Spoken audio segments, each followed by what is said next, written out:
الذين آمنوا وعملوا الصالحات وتواصوا بالحق وتواصوا بالصبر صدق مولانا العظیم وصدق رسوله النبی الکریم الرؤوف. تمام حمد و ثنا تعریف و توصیف اللہ جل مجدہ کریم کی ذات بابرکات کے لیے، رسول رحمت شفیع معظم نبی محتشم اللہ کے پیارے امت کے صحابی رب کے محبوب دانائے غیوب مالک الباب امام فخر عرب و عجم والی کون مکان سیاہ لا مکان سید الانس و جان سرور لالا مقام نیر تاباں سر نشین مابشم مال خوبان شہنشاہ حسینہ تتیمائی دوام سر خیل زہرہ جمانہ جلوہ صبح ازل نور ذات حق ازل باعث تقوین عالم فخر آدم و بنی آدم نیر بطھا راستہ ما اوہا شاہد ما طغا صاحب نشرہ معصوم آمنہ احمد مجتبہ حضرت محمد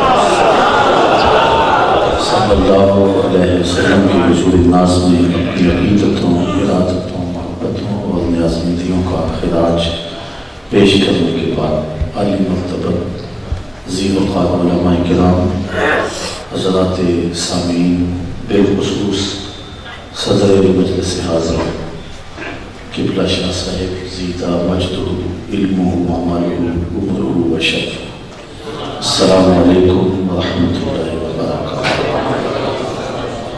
مجھے یہاں بوئے والا میں داخل ہو کے انکشاف ہوا کہ میں قبلہ شاہ صاحب کی مسجد میں خطاب کرنا ہے، تو میرے لیے آزمائش بھی ہے، لیکن آزمائش کے ساتھ ساتھ اعزاز بھی ہے۔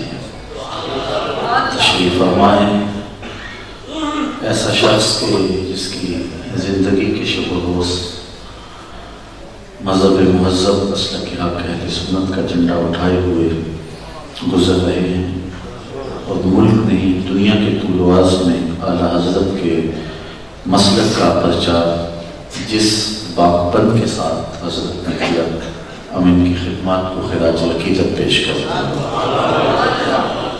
میں زیادہ لمبی گفتگو ویسے بھی نہیں کرتا، مزاج نہیں ہے، تو آج میں زیادہ اس بات کا خیال رکھوں گا کہ مزید اختصار رہے، لیکن جو تھوڑے لمحوں کے لیے میں آپ کے سامنے حاضر ہوں، مجھے آپ کی توجہ کی بہرحال ضرورت رہے گی، کیونکہ نہ تو خطاب کی ضرورت ہے اور نہ ہی میں کوئی معروف معنوں میں کوئی خطیب ہوں، صرف حاضری ہو بھی ہے تو کچھ چند باتیں آپ کے سامنے رکھ دوں، باقی آپ اس منبر و محراب سے جو سنتے ہیں اور آپ کے دل و دماغ تک جو پہنچتا ہے، تو میں تو اس کا شریشید بھی نہیں ہوں۔ اللہ تعالیٰ جل شانہ حضرت کی عمر میں برکت نازل فرمائے اور ان کا محبتوں پر گنا سایہ اہل سنت پہ تعدیل سلامت فرمائے۔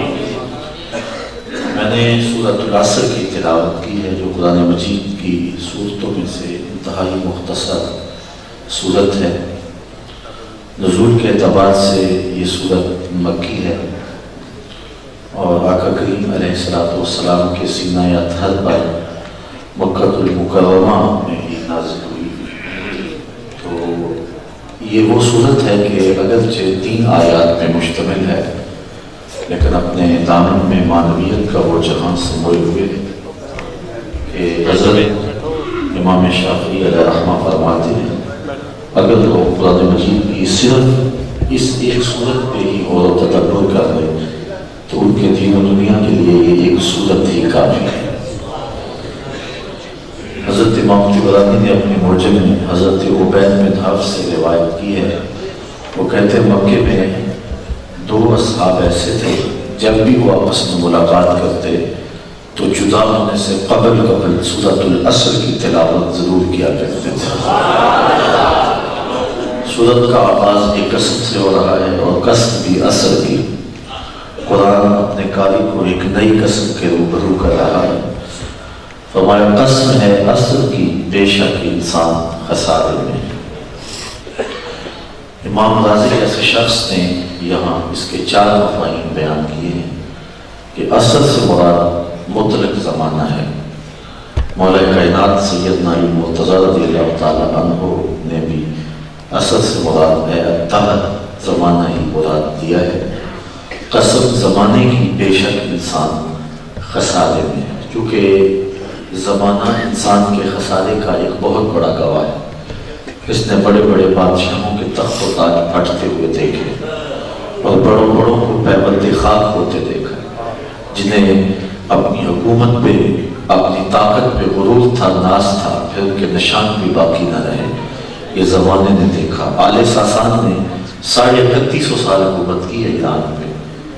آج تو 5 سال کے لیے یہاں اسمبلیاں منتخب ہوتی ہیں اور 3 سال میں گزرتے تو حکومت ڈولنے لگ جاتی ہے۔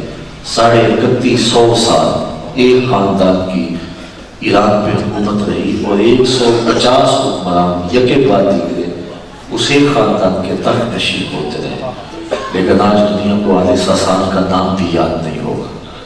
مشتاق یوسفی نے کیا خوب کہا تھا، مٹ گیا مشتاق دل سے رنگ یاد رفتگاں، پھول مہنگے ہو گئے، قبریں پرانی ہو گئی۔ کس کے پاس وقت ہے کہ کسی کو یاد رکھے؟ میاں صاحب نے کہا تھا جتنا بچوں میں پالیں سچی دے وہ شکلیں یاد نہیں۔ تو اس زمانے نے بہت بڑے بڑے شہنشاہوں کے تخت و تاج الٹتے دیکھے ہیں۔ یہاں خاقان بھی نہیں رہے، یہاں فراعین مصر بھی نہیں رہے، یہاں بڑے بڑے شہنشاہ جن کا طوطی بولتا تھا، رستم و سہراب کی کہانیاں زمانہ جانتا ہے، آج ان کی قبروں کے نشان بھی زمانے کو یاد نہیں ہے۔ تو کہا قسم محبوب تیرے زمان، قسم اصل کی، زمانے کی، بے شک انسان خسارے میں۔ دوسرا مفہوم امام رازی نے بیان کیا ہے کہ اصل سے مراد وقت اثر ہے۔ جب سورج مائل کا غروب ہو اور ہر چیز کا سایہ اصلی سائے کے علاوہ 2 گنا ہو جائے، اس وقت سے لے کر کے غروب وقت تک کا وقت اثر کہلاتا ہے۔ تو چونکہ جب سورج اثر کے وقت پہ چلا جائے تو بہت جلد ڈوب جاتا ہے۔ دیگرتے دن گیا محمد اوڑ ڈوب جانا، تو غافل انسان کو تنبیہ کی گئی ہے تیری زندگی ڈوبتے سورج کی طرح ہے، تو کہیں خسارے کا سودا نہ کر لینا۔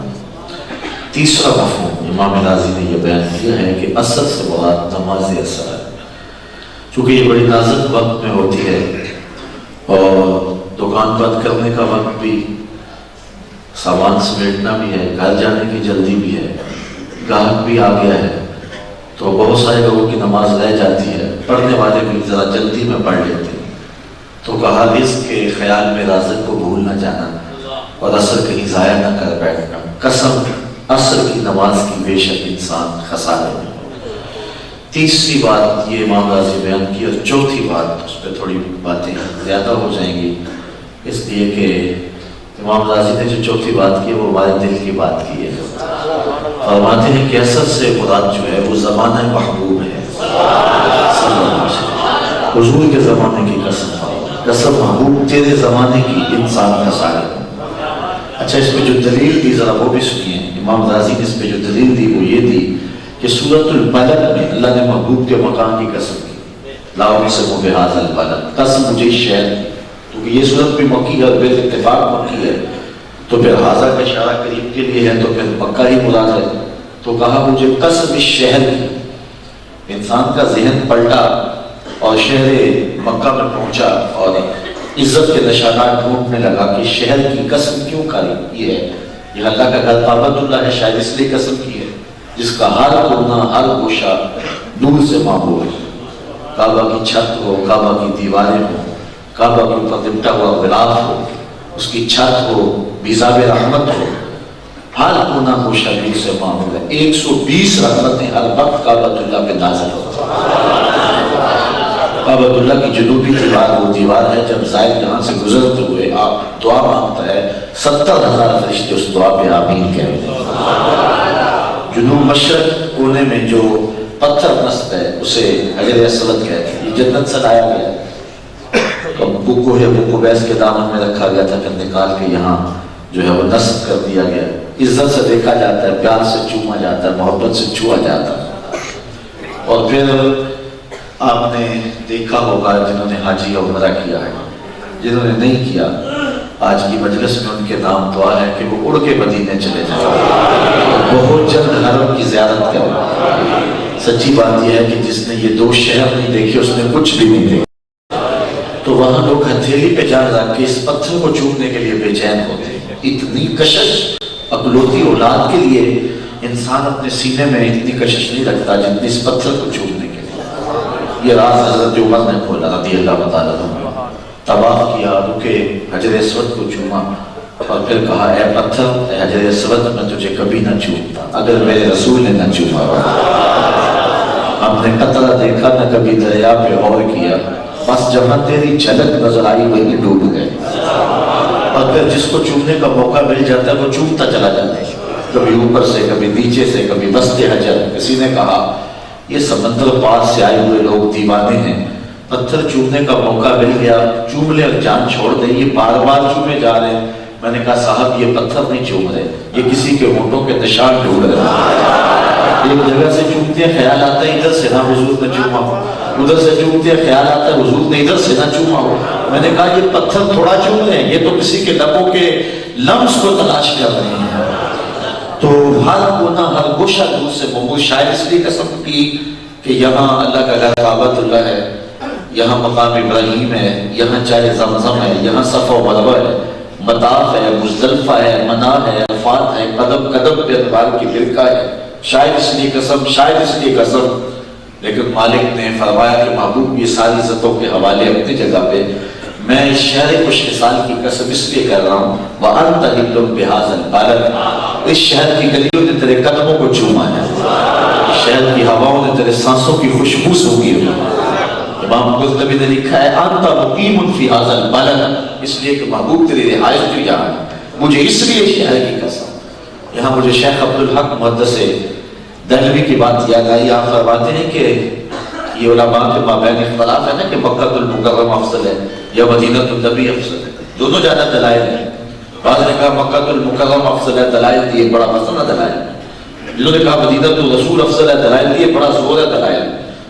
یہ ایک علمی اختلاف ہے، اس کا یہ مطلب نہیں مکہ شریف کو افضل ماننے والے مدینہ کی عظمت کا انکار کرتے ہیں یا مدینہ النور کو افضل ماننے والے مکہ المکرمہ کی عظمت کے منکر ہیں۔ یہ ایک اختلاف ہے، بعض نے کہا مکہ افضل، بعض نے کہا مدینہ افضل، لیکن شیخ عبدالحق محدث دہلوی نے وَأَنْتَ حِلٌّ بِهَٰذَا الْبَلَدِ سے روشنی لے کر ایک تیسری بات کہی۔ بعض نے کہا مکہ افضل، بعض نے کہا مدینہ افضل۔ شیخ کہنے لگے جب حضور مکے میں تھے تو مکہ افضل تھا، جب مدینے آ گئے تو مدینہ افضل ہو گیا۔ ادھر ادھر سے تو گزرتے گئے، مجد و شرف کے پیچھے پیچھے، وہ مکے میں ہے تو مکہ افضل ہے، مدینے میں ہے تو مدینہ افضل ہے۔ شیخ شہاب الدین سہروردی علیہ رحمہ سے کسی مرید نے سوال کیا کہ حضرت اس دنیا میں سب سے افضل جگہ کون سی ہے؟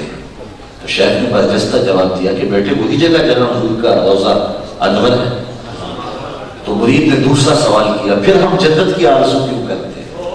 تو معلوم ہوا زمانے میں لوگ جنت کی آرزو کرتے تھے، اس زمانے میں نہیں کرتے۔ برے تو کیڑی جنت آ کرنا ہے تذکر، یہ ہمارے ناخواہ اسٹیجوں پہ پڑھتے ہیں، اور میاں اسی جنت کا جس جنت کے لیے حضور ہاتھ پھیلا پھیلا کے دعا مانگا کرتے ہیں۔ تو کہا پھر ہم جنت کی آرزو کیوں کرتے ہیں؟ تو شیخ نے جو جواب دیا سننے کے قابل ہے، فرمانے لگے بیٹے جب حضور یہاں ہیں تو یہ جگہ افضل ہے، جب جنت میں ہوں گے تو وہ جگہ افضل ہوگی۔ مکے میں ہے تو مکہ افضل، مدینے میں ہے تو مدینہ افضل، جنت میں ہے تو جدھر جدھر سے گزرتے گئے مجد و شرف بھی پیچھے پیچھے آ رہا۔ یہ رہتے تھے، بڑی مہربانی، میں روحانی طور پہ تھوڑا کمزور ہوں، کچھ لوگ تو برستے نوٹوں میں بھی تقریر جاری رکھ لیتے ہیں، میرے لیے تھوڑا سا مشکل ہو جاتا ہے، توجہ پھٹ جاتی ہے۔ میری صرف آرزو یہ ہے کہ آپ میری بات سنتے رہیں، اثر کرے نہ کرے سن تو لے میری فرمائش، نہیں ہے داد کا طالب یہ بندہ یا آزاد، توجہ سے چاہوں گا اور وہ بھی گھنٹوں نہیں چند منٹ۔ تو توجہ یہ ہے، پھر بات الجھ گئی، بات کر رہا تھا کہ مکے میں ہے تو حضور مکے میں ہے تو مکہ افضل، مدینے میں ہے تو اور جنت میں ہے تو۔ یہاں مشہور وادی کا لہجہ دیکھیے، اصل ہمارے یہاں 15-20 سال سے جو کچھ ہو رہا ہے اور شاید جو کچھ کر رہے ہیں، ہمارا ذوق سلیم جو تھا برباد کر کے پتہ نہیں کیا پڑا ہے، بٹا تاں کر لیتے، ٹھاں کر لے، یہ گناہ، یہ کیا ہے، دیکھیے جی ہاں کر لے، یہ کیا ہے، یہ دیکھیے تخیل دیکھیے شاید، اور لفظوں میں انداز تغزل دیکھیے، چند لمحوں کے لیے ٹھہرے تھے تم جس پیڑ کے نیچے، چند لمحوں کے لیے ٹھہرے تھے تم جس پیڑ کے نیچے، سنا ہے آج تک اس پیڑ کا سایہ مہکتا ہے۔ مکے میں ہے تو مکہ افضل ہے، مدینے میں ہے تو مدینہ افضل ہے۔ اللہ اکبر۔ اور یہ بات صرف جذبات کی نہیں ہے، اس پر میں ایک حدیث پیش کر کے اپنی گفتگو کو آگے بڑھا لوں گا۔ علماء سے آپ سنتے ہیں کہ صف اول کا جو شرف ہے، اگر لوگوں کو پتہ چل جائے کہ وہ پہلی صف میں کھڑا ہونے کے لیے آپس میں الجھ پڑے، خدا ڈالیں کہ میں نے پہلی صف میں کھڑا ہونا ہے، اگر پتہ چل جائے کہ صف اول کا شرف کیا ہے، اب صف اول کون سی ہے؟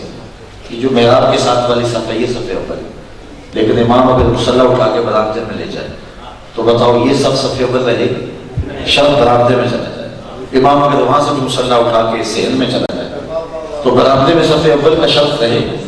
اچھا امام اگر چھت پہ چلا جائے تو شرف چھت پہ۔ یار 14 صدیاں گزرنے کے بعد میرے جیسا امام جدھر مصلی رکھے شرف ادھر دوڑے، تو نبیوں کا امام مکے میں ہو تو مکہ افضل، مدینے میں ہو تو مدینہ افضل، جنت میں ہو تو جنت افضل، جدھر جدھر سے گزرتے شرف نہ ہو۔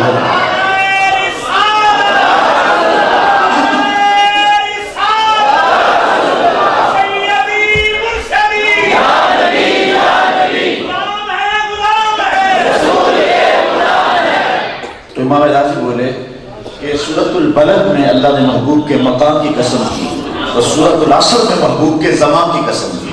تیرے مقام کی بھی قسم، تیرے زمان کی بھی قسم، تیرے کوچہ و بازار کی بھی قسم، تیرے لیل و نہار کی بھی قسم، قسم ہے تیرے زمانے کی انسان خسارے میں، کیونکہ سب سے اچھا زمانہ تو حضور کا زمانہ ہی صلی اللہ علیہ وسلم۔ خیر القرون نے کیا نہیں خود فرمایا سب سے اچھا زمانہ میرا زمانہ۔ بغداد میں ایک شخص روٹیاں بیچتا تھا، جو تازہ روٹی 1 روپے کی، باسی روٹی 2 روپے کی۔ کسی نے روک کے کہا یہ عجیب تماشا ہے، باسی روٹی تو 8 نہیں ہونی چاہیے، تم الٹا 2 میں بیچ رہے ہو۔ انہیں کہا نہیں خریدتے تو نہ خریدو، بعض بیچنے والے بھی تو بڑے مزاج والے ہوتے ہیں، کہا نہیں خریدتے تو نہ خریدو، کہا نہیں وجہ بھی تو بتا رہا، کہا وجہ یہ ہے یہ جو باسی روٹی ہے یہ تازہ روٹی کی نسبت 1 دن حضور کے زمانے سے قریب ہے، اس قربت کی وجہ سے اس کی قیمت بڑھ گئی۔ کہا قسم تیرے زمانے کے حسن کی، بے شک انسان خسارے گا۔ اچھا انسان کا خسارہ کیا ہے؟ ویسے انسان خسارہ مانتا نہیں ہے، آج کا انسان تو نہیں مانے گا، کہتے میں تو خسارے میں نہیں، کہاں گھاس پھوس کی جھوپڑیاں اور کہاں عالی نصب کوٹھیاں، میں تو خسارے میں نہیں، کہاں چل چل کے پاؤں میں چھالے پڑ جاتے اور کہاں دنوں کی مسافت گھنٹوں پہ سمٹ کے آ رہے، میں تو خسارے میں نہیں، کہاں کھانے پینے کے لیے دانے شبینہ بھی میسر نہیں تھا، اور کہاں اتنے ٹیبل پہ کھانے ہوتے ہیں انتخاب مشکل ہوتا ہے کون سا کھائیں کون سا چھوڑیں، میں تو خسارے میں نہیں، کہاں پہننے کے لیے لنگوٹی تھی اور پٹے کپڑے، اور کہاں اتنے لباس کے بدلنے کی باری بھی نہیں آتی۔ انسان کہے گا میں تو خسارے میں نہیں، میں تو ہواؤں کے گوشت اڑتا ہوں، میں تو پانی کی تہہ میں اترنے کے فن سے آشنا ہوں، میں تو ایٹم کا کلیجہ شاک کر دیا ہے، میں تو زمین کی تنابیں تھام چکا ہوں، میں تو چاند کی چھاتی روک چکا ہوں، میں تو مریض کے سفر کی تیاریوں میں تو خسارے میں نہیں۔ رب کہتا ہے قسم محبوب تیرے زمانے کی یہ خسارے میں۔ انسان خسارہ مانتا نہیں ہے اور رب محبوب کے زمانے کی قسم کر کے کہہ رہا ہے کہ یہ انسان خسارے میں۔ علماء کہتے ہیں خسارہ حیوانیت کا نہیں انسانیت کا۔ اگر انسان ہوا کے گوشت پہ اڑتا ہے تو یہ انسانی کمال نہیں ہے، یہ تو چڑیا اڑتی۔ اگر یہ پانی کی تہ میں اترنے کے فن سے آشنا ہو گیا تو یہ انسانی کمال تو نہیں ہے، وہ تو مچھلی بھی اتر جاتی ہے۔ انسانی کمال کیا؟ محبت، احساس، رواداری، بھائی چارہ، ہمدردی، اور یہ چیزیں کیا دم نہیں توڑ رہے؟ کیا بھائی بھائی کا گلا کاٹ نہیں رہا؟ کیا ایکسیڈنٹ میں بچے ہوئے لوگ مرے منہ کی جیبیں نہیں ٹٹولتے؟ گھر کی آگ بجھی تو کچھ سامان بچا تھا جلنے سے، سو وہ بھی ان کے ہاتھ لگا جو آگ بجھانے آئے تھے۔ انسانیت تو خسارے میں گئی۔ کہا قسم تیرے زمانے کی انسان خسارے میں ہے۔ انسانیت کے وہ خسارے سے بچنا ہوا دیکھنا ہے تو محبوب کے زمانے میں آنا پڑے۔ آج کا انسان تو دہشت گرد ہے، آج کا انسان تو ڈرون حملے کرتا ہے، آج کا انسان تو قبروں سے مردے اکھاڑ کے چوراہوں میں لٹکاتا ہے، آج کا انسان تو سگے بھائی کا گلا کاٹتا ہے، آج کا انسان تو ڈنڈی مارتا ہے، آج کا انسان تو جو ہے وہ فریب دیتا ہے اور مکر اور تجر اور تلبیس کا جو ہے وہ مرکب بن کے رہ گیا ہے۔ آئیے محبوب کے زمانے میں انسان دیکھنے وہ بکر و عمر جیسے انسان ملیں، عثمان و علی جیسے انسان ملیں گے، بلال حبشی جیسے عثمان انسان ملیں گے، حضرت سلمان فارسی جیسے انسان ملیں گے رضوان اللہ علیہ اجمعین۔ کہا قسم تیرے زمانے کی انسان خسارے۔ اچھا، خسارے کا ایک اور پہلو بھی ہے جس کو شیخ زادہ نے بیضاوی کے حاشیے میں لکھا، اور وہ مولا کائنات سید علی المرتضیٰ رضی اللہ تعالیٰ عنہ سے ہے۔ وہ یہ کہ انسان اپنی سانسوں کے ذریعے اپنی زندگی توڑ رہا ہے، اور یہ سانس موت کی طرف بڑھتے ہوئے قدم ہے۔ کبھی آپ اشارے پہ رکے ہوں تو گنتی الٹی چل رہی ہوتی ہے، اور جب گنتی الٹی چل رہی ہوتی ہے تو بہت جلد کام زیرو پہ آ جاتا ہے۔ یہ ہمارے سانسوں کی زندگی الٹی گنتی چل رہی ہے، کوئی 60 سے پیچھے آ رہا ہے، کوئی 70 سے پیچھے آ رہا ہے، کوئی 50 سے پیچھے آ رہا ہے، اور ہم بہت جلد موت تک پہنچنے والے ہیں، اور وہی زیرو پوائنٹ ہے۔ یہ ہے انسان کا خسارہ۔ یہ سمجھتا میں بڑا ہو رہا ہوں لیکن حقیقت میں چھوٹا ہو رہا ہے۔ ایک بزرگ فرماتے مجھے سمجھ نہیں آتی تھی کہ انسان خسارے میں کیسے ہے۔ میں سمرقند کے بازار میں گیا تو وہاں ایک آدمی پھٹے پہ برف رکھ کے بیچ رہا تھا اور ساتھ آواز دے رہا تھا، ارحموا ارحموا من یذوب راس مالہ، اور میرے پہ رحم کھاؤ، مجھ سے برف خرید لو، اگر تم نے برف نہ خریدی تو میں نے کمائی کیا کرنی ہے، کل آؤ گے تو برف ہی نہیں ہوگی، میں نے کمانا کیا ہے، راس المال بھی لٹ جائے گا۔ تو کہتے ہیں جب اس نے آواز لگائی تو میرے قدم رک گئے اور مجھے ان الانسان لفی خسر کا ترجمہ سمجھ میں آ گیا۔ میں نے کہا صاحب جس طرح تیری برف بگڑ رہی ہے میری زندگی بگڑ رہی ہے، اور میں خسارے کا سودا کر رہا ہوں۔ اگر تیری برف بک جائے تو 4 آدمی بچ جاتے ہیں، اور میں بھی ان سانسوں کے بدلے درود پڑھ لوں، ان سانسوں کے بدلے سلام پڑھ لوں، ان سانسوں کے بدلے استغفار پڑھ لوں، ان سانسوں کے بدلے کسی دکھیے کی مدد کر لوں، ان سانسوں کے بدلے سجدہ کر لوں، تو یہ میرے سانس کام آ جائیں گے۔ ورنہ سانس سو کے بھی گزر رہے ہیں، آوارگی میں بھی گزر رہے ہیں، پھٹے پہ بیٹھ کے بھی بیت رہے ہیں، حمام پہ بیٹھ کر چائے والے کھوکے پہ بیٹھ کے بھی برباد ہو رہے ہیں۔ قسم مخلوق تیرے زمانے کی انسان خسارے ہے۔ اچھا، آپ کے ذوق میں اگر تازگی ہو تو ایک اس کا اور پہلو دیکھیے خسارے کا۔ وہ کسی نے بڑا خوبصورت لکھا ہے، تو وہ خود لکھنے والا ڈاواڈول لیکن بہت بڑی غضب کی لکھ دیا۔ وہ کہنے لگا کہ خسارہ یہ ہے کہ اللہ نے ایک شے کو ایک حسن دیا ہے، اسے دوسرے حسن سے معروف کر دیا، تو وہ شے کہتی ہے کہ میں خسارے۔ مثال کے طور پہ چاند پہچانتی ہے، روشنی ہے، اجالا ہے، لیکن خوشبو نہیں ہے، تو چاند کہتا ہے میں خوشبو کے خسارے میں۔ پھولوں میں خوشبو ہے لیکن اندھیرے میں رکھ کے چراغ نہیں کر سکتا، پھول کہیں گے روشنی کے خسارے میں۔ بلبل کہتے میری آواز میں تو چل ہے لیکن میرے پنجوں میں زور نہیں، شیر کہتا ہے میرے پنجوں میں زور ہے لیکن میں اڑ نہیں سکتا، کوئل کہتی ہے میری آواز میں تو اثر ہے لیکن رنگ میرا کالا ہے، مور کہتا رنگ بڑا سونا لیکن پاؤں پر بڑے بدصورت۔ ہر شے انسانوں میں دیکھ لیں، ایک بچے کو دیکھ لیں، بچہ کہتا ہے کہ میرے پاس بچپنے کی معصومیت تو ہے لیکن جوانی کا زور نہیں ہے۔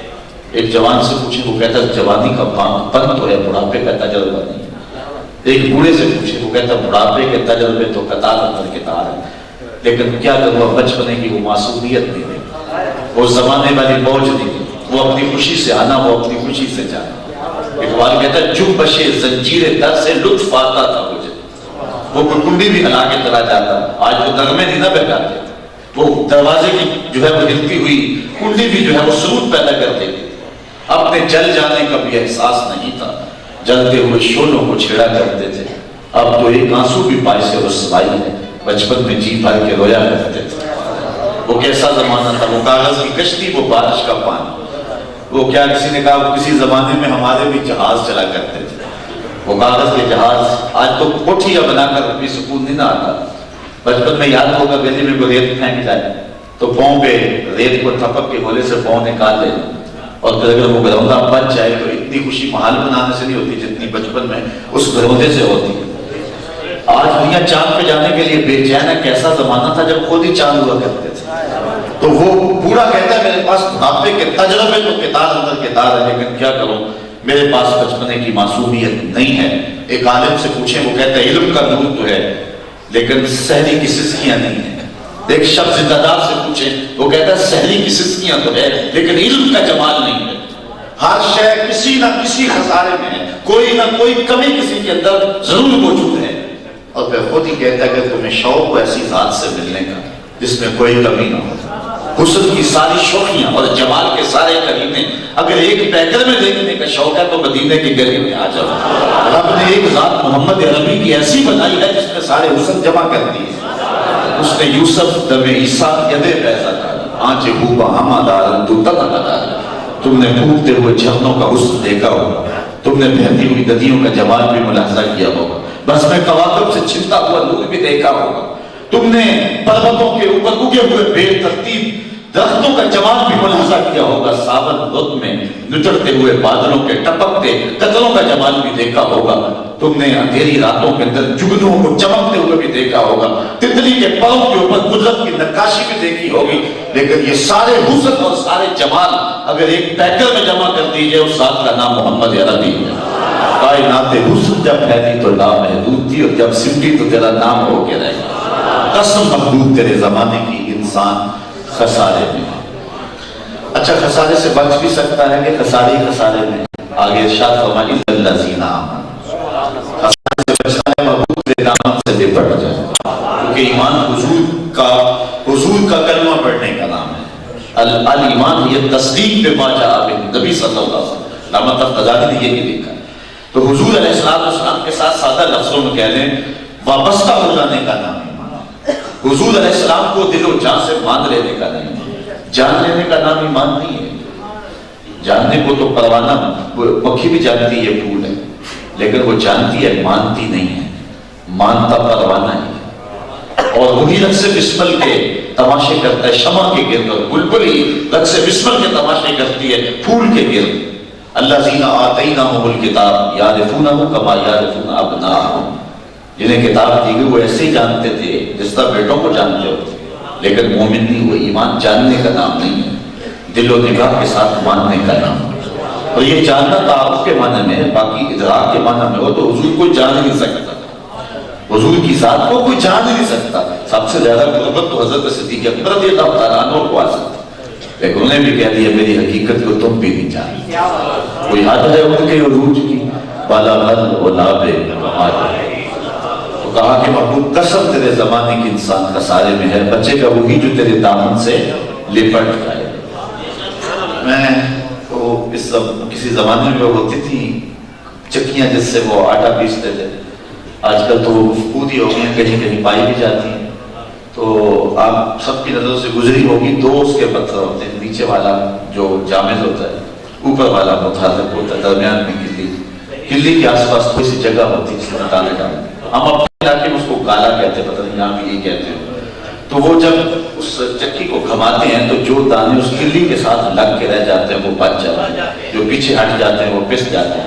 رب کہتا ہے قسم تیرے زمانے کی، بچے گا وہ جو تیرے دامن سے لپٹ گیا، ورنہ تباہی ہے، ورنہ پس جائے گا حالات کے پاٹوں کے اندر، وہ چکی دنیا کی پیس کے رکھ دے گی اس کو۔ قسم تیرے زمانے کی انسان خسارے میں۔ الا الذین آمنوا، پہلی بات محبوب تیرے دامن کو تھام لے۔ دوسری بات وہ عامل الصالحات، دامن کو تھامنے کے بعد محبوب تیرا کہا بھی مانے، جو تو نے دنیا کو اسلوب زندگی دیا ہے اس کو اپنائے بھی، اعمال صالحہ کا زیور بھی پہنے۔ آج ہم صرف اس پہ مطمئن ہو جاتے ہیں کہ ہم مسلمان ہیں اور عمل گریز ہو گئے، اور یہ ہمارا بہت بڑا علم ہے۔ شکر ہے اللہ کا، حضور پر ایمان ہمارا مضبوط ہے اور یہ نجات کی ضمانت ہے، اور حضور کے ساتھ ہم محبت بھی رکھتے ہیں، اس میں بھی کوئی شک نہیں ہے، لیکن محبت تقاضا جو کرتی ہے اس پہ ہم کمزور ہیں، ہم نے اس کو دور کرنا ہے، اور ہم اپنے عمل کی طرف توجہ دینی ہے کہ ہمارے عمل میں خرابی نہ رہے۔ بلکہ آج تو ایسے لوگ بھی ہو گئے ہیں جو عمل گریزی کی اس حد تک پہنچ گئے ہیں کہ وہ ویسے سمجھتے ہیں کہ جی وہ کرنے والے کر کے عمل ہم تو نہیں کر سکتے، بلکہ کچھ لوگ بیٹھ جاتے ہیں، وہ کہتے ہیں جی آج کل دین پہ چلنا بڑا مشکل ہے، اور سارے تعریف کرتے ہیں واقعی تو نے بات بڑی پتہ کی کہ آج کل دین پہ واقعی ہو گیا چلنا۔ میں اس کے جواب میں دو لفظ کہتا ہوں۔ یہ وہ لفظ بھی شخص کہہ رہا ہے دین پہ چلنا مشکل ہے جو مسجد میں آتا ہے تو باہر گن میں کھڑا ہے، حالات کیوں ایسے ہوئے، چلو اس کو کوئی ضرورت نہ پہنچے، اندر تحفظ کے ساتھ نماز پڑھ سکے، گرم پانی دستیاب ہے، محملی قالیب بچھے ہوئے ہیں، موسم کے مطابق ایک در سلگ رہے ہیں، اور جو اس ماحول کے اندر نرم اور گداز قالینوں پہ سجدہ کرتا ہے وہ بھی فیشن سے کہتا ہے کہ جی آج کل دین پہ چلنا بڑا مشکل ہو گیا، تو میں کہتا ہوں تیرے لیے دین مشکل ہے یا کربلا والے حسین کے لیے مشکل ہے؟ اس نے تبتی ہوئی دین پہ بھی سجدہ نہیں چھوڑا۔ تیرے لیے دین مشکل ہے یا بلال حبشی کے لیے مشکل تھا، جنہوں نے ان جان جوکھوں میں ڈال کر کے حق کے مسجد کو بلند رکھا، تبتی ہوئی ریت پہ گھسیٹا نہیں گیا، پاؤں میں رسی بھی ڈالی گئی، کوئلے جو ہے وہ زبان پہ اور اعضائے بندیاں پہ نہیں رکھے گئے، پیٹھ پہ کوڑے نہیں برسائے گئے، چکی نہیں برسائے گئے، بلکہ کسی نے گزرتے دیکھا بلال کو کوڑے مار رہا، بلال آگے سے ہنس رہا ہے، مسکرا رہا ہے، روک کے کہا بلال یہ عجیب تماشا ہے، یہ تمہیں کوڑے مارتا ہے ظالم مارتا اور تم آگے سے مسکرا رہے ہو؟ تو جو بلال نے جواب دیا وہ سننے کے قابل ہے۔ فرمانے لگے تم بازار میں جاؤ نا مٹی کا پیالہ خریدنے، تو اس کو بھی ٹھوم ٹھوم کے دیکھتے ہو، اس کی آواز چیک کرتے ہو یہ کچا تو نہیں ہے؟ اگر تم مٹی کا پیالہ بھی خریدنے جاؤ تو اس کو بھی ٹھوک بجا کے دیکھتے ہو، اس کی آواز تو ٹھیک ہے، یہ اچھا یہ کچا تو نہیں ہے؟ کہا میرا مالک بلال کو خرید رہا ہے، دیکھ رہا ہے بلال کہیں کچا تو نہیں ہے؟ میں کہتا ہوں مالک خرید لے بلال کو، کھا ادھر بھی جائے گی، حق حق کی آواز ختم نہیں ہے، زخم پہ زخم کھا کے جی، خون جگر کے گھونٹ پی، آہ نہ کر لبوں کو سی یہ عشق ہے دل لگی۔ اگر دعوی محبت کیا ہے جو سیس تلی پہ دھر نہ سکے وہ پریم نگر میں آئے کیوں؟ تو اس اونچے میں آنا ہے تو یہ سب کچھ برداشت کرنا پڑے گا۔ پہلی تو بات دین اوکھا ہے ہی نہیں، دوسری بات ہو بھی تو ہمارے پاس کوئی دوسرا آپشن نہیں، اس لیے ہم نے اسی راہ پہ چلنا ہے، چاہے برخار ہو چاہے پھولوں کی سیج ہو۔ تو کہا اِلَّا الَّذِينَ آمَنُوا وَعَمِلُوا الصَّالِحَاتِ، ایمان کے بعد دوسری بات اعمال صالحہ، تیسری بات وَتَوَاصَوْا بِالْحَقِّ، اور حق کی وصیت۔ غازی جیسے شخص نے اس کے 3 مفاہیم بیان کیے ہیں، امام قرطبی نے بھی اور باقی لوگوں نے بھی۔ حق سے مراد توحید ہے، حق سے مراد اسلام ہے، اور حق سے مراد قرآن ہے۔ یعنی ایمان پر اعمال صالحہ یہ ایک شخص کا ذاتی عمل ہے، لیکن اس کی خوشبو بھی پھیلایا اور تواصل بالحق کا حکم دیا گیا، لوگوں کو قرآن کی دعوت دے، لوگوں کو اسلام کی دعوت دے، توحید کی جانب بلائے۔ یہ 3 مفہوم ہیں اس کے۔ تو یہ خوش نصیب ہیں لوگ جو کتاب رحمت قرآن مجید کی نوکری کرتے ہیں۔ اور آج کی یہ تقریب جو کہ منعقدہ آپ کے سامنے ہے، اس میں کچھ بچوں کے سروں پہ عزتوں کی دستار سجنے والی جنہوں نے اپنے سینے میں اس کتاب کو محفوظ کیا۔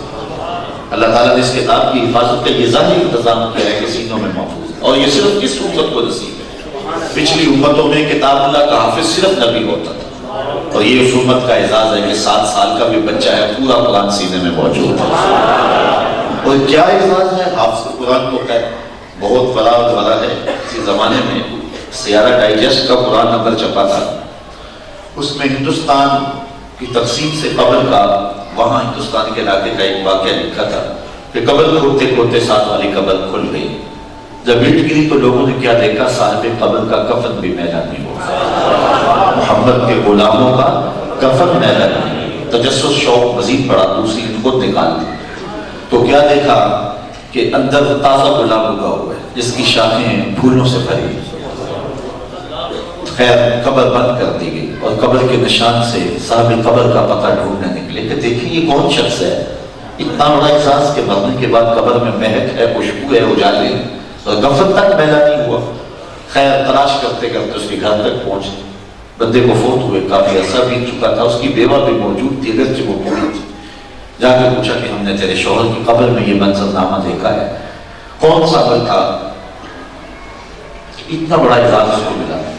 اس خاتون نے ذہن پہ زور دیا، کہا کہ میری نظر میں تو کوئی اس کا عمل نہیں ہے، ہاں ایک یاد بات مجھے آئی ہے، وہ یہ کہ ہمارے دیہات میں جب لوگ صبح کے وقت قرآن مجید پڑھنے بیٹھتے تھے، تلاوت کا ماحول تھا، تو یہ میرا شوہر پڑھا ہوا نہیں تھا، اس کو بڑا دکھ ہوتا تھا، کاش میں بھی قرآن پڑھا ہوا ہوتا، تو جس طرح لوگ قرآن پڑھتے ہیں تو میں بھی پڑھتا۔ تو اب اپنی اس کمی کا مداوع کیسے کرتا، اوپر طاق پہ رکھے ہوئے قرآن مجید کے نسخے کو اتارتا، چومتا، آنکھیں نم ناک ہوتی اور کھول کر کے ایک سطر پہ انگلی رکھ کے کہتا مالک مجھے پتہ نہیں یہ کیا ہے، لیکن جو ہے حق ہے، یہ تیرا کلام ہے اور سچ ہے، اور اس کو انگلی پھیرتا چلا جاتا اور کہتا مالک یہ بھی حق ہے، یہ بھی حق ہے، یہ بھی حق ہے اور یہ بھی حق ہے۔ روزانہ 2-4 صفحات پہ انگلی پھیر کے بند کر کے پیدا کر دیتا، اس کی قبر میں جو اجالے تم نے دیکھے ہیں اس کی برکت سے ہوں گے، یا جو قرآن سے صرف اتنا پیار کرے تو اس کی قبر میں اتنے اجالے ہیں، جس نے اپنی زندگی کو قرآن کے نام پہ لگا دی اس کی قبر کتنی روشن ہو۔ حق کی وصیت، آخری بات وَتَوَاصَوْا بِالصَّبْرِ، صبر کی وصیت۔ راہ حق کے اندر اس کے 2 مفہوم ہیں، ایک تو یہ ہے دکھوں پر تکلیفوں پر یہ زندگی میں آ جاتے ہیں اس پر صبر کرنا، اور زندگی میں یہ لازم ہے۔ اللہ تعالیٰ قرآن مجید میں ارشاد فرمایا لقد خلقنا الانسان فی کبد، ہم نے اس کو مشقتوں میں رہتے ہوئے پیدا کیا۔ زندگی نام اسی کا کیا میں نے اس کان سے کنارہ، جہاں رزق کا نام ہے آب و دانہ، پلٹنا جھپٹنا جھپٹ کر پلٹنا، لہو قلب رکھنے کا ہے ایک بہانہ۔ زندگی تو نام اسی کشاکش حیات کا نام۔ اقبال نے کہا ہے شباب اپنے لہو کی آگ میں جلنے کا نام، کبھی پیچو تاب روبی، کبھی سوز و ساز راضی۔ یہ تو سب کچھ ہے، حصہ ہے، یہ تو زندگی کا نظام ہے اور نظم ہے۔ تو دکھ تو آئیں گے اور دکھوں سے گھبرا کے بیٹھ جائیں گے تو دکھ اور بڑھ جائے گا، اور دکھ کو قبول کر لیں گے کہ جے سونا میرے دکھ وچ راضی تے میں سب کو چلے ڈاواں، تو پھر سامان راحت بن جائے گا۔ تو پھر میاں صاحب کا لہجہ دیکھیے، دکھ ہمیشہ تے سکھ کدائیں، دکھاں تو سکھ والے، دکھ قبول محمد بخشا راضی رہنا پیارے، تو پھر سامان راحت بن جائے گا۔ تو تکلیف آئے تو صبر حوصلے کے ساتھ اس کا مقابلہ کیا جائے، ایک مفہوم تو یہ ہے۔ دوسرا مفہوم اس کا یہ ہے راہ دین میں جو تکلیفیں ہیں، آج دین کی راہ پہ آپ چلیں گے، جب بھی چلیں گے تو آپ کے راستے میں رکاوٹیں بھی آئیں گی، مخالفتیں بھی آئیں گی، اپنے بھی، بیگانے بھی، تکالیف بھی، آلام بھی، مصائب بھی، تانے بھی، تیر بھی، تشریح کیا کچھ نہیں ہوگا، رکاوٹیں مقابلتیں سب کچھ ہوں، لیکن جو حق کی راہوں کا مسافر ہے وہ اس بات کو نہیں دیکھتا، اس کی نظر ہدف پہ ہوتی ہے، منزل پہ ہوتی ہے، اور وہ بڑھتا چلا جاتا ہے۔ نہ لالچ راستہ روکتا ہے، نہ خوف راستہ روکتا ہے، اور نہ کوئی اور چیز جو ہے اس کے راستے کو روکتی ہے۔ یا اپنے لو غدا الشمس فی یمینی والقمر علی یساری، چچا اگر میرے ایک ہاتھ میں سورج ایک ہاتھ میں چاند، کونین کے خزانے قدموں میں ڈھیر کرتے رہے، میں تو اپنی راہ چلتا ہی رہوں گا، میں تو کتوں کو غلط کہتا ہی رہوں گا۔ تو حق کے راستے کے اندر تسلسل کے ساتھ چلنا، اس کے لیے جو بھی قیمت ادا کرنی پڑے کر کے آگے گزر جانا، یہ زندگی کا حسن ہے، یہ زندگی کا جمال ہے۔ اور اس پر صبر کرنا، اس کو ہنس کے برداشت کرنا، اس کو مسرت اور خوشی کے ساتھ برداشت کرنا، یہ صبر کا مفہوم ہے۔ براہ حق کے اندر ہر دور کے اندر تکالیف، آلام اور مشکلات آتی رہی ہیں، اور آج جس دور سے ہم گزر رہے ہیں یقیناً دینداروں کو کام کرنا راہ دین کا بہت مشکل ہے۔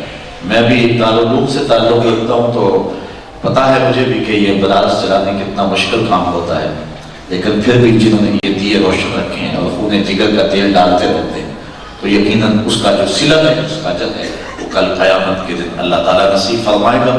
حافظ قرآن کے لیے یہ اعزاز تھوڑا ہے کہ قیامت کے دن اللہ اس کے والدین کے سر پہ نور کا ایسا تاج رکھیں گے کہ اس کی ذوق اور اس کی جو ہے وہ روشنی جو ہے وہ شمس و قمر سے بھی زیادہ ہو۔ یہ حافظ کے حفظ کی برکت سے والدین کو صلہ نصیب ہوگا، پھر حافظ کا اپنا مقابل مرتبہ ہوگا۔ تو اللہ تعالیٰ نے ان لوگوں کو، جن بچوں کا یہ مقصود ہوا، ان کو اس کتاب رحمت عمل کی بھی توفیق نصیب کرے، اور جو قرآن نے ہمیں بتایا، جو سکھایا، ہماری زندگی کا ایک شعر ہے جو ملا اسی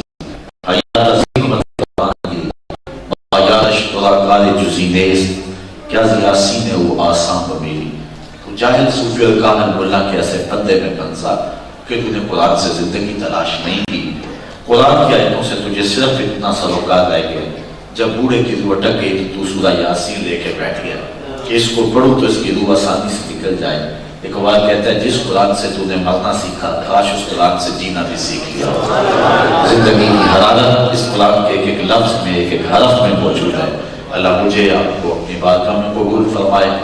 میں پھر اللہ کی بارگاہ میں ملتمس ہوں، دعا گو ہوں کہ اللہ شاہ صاحب کا سایہ ہمارے سروں پہ باقی رکھے۔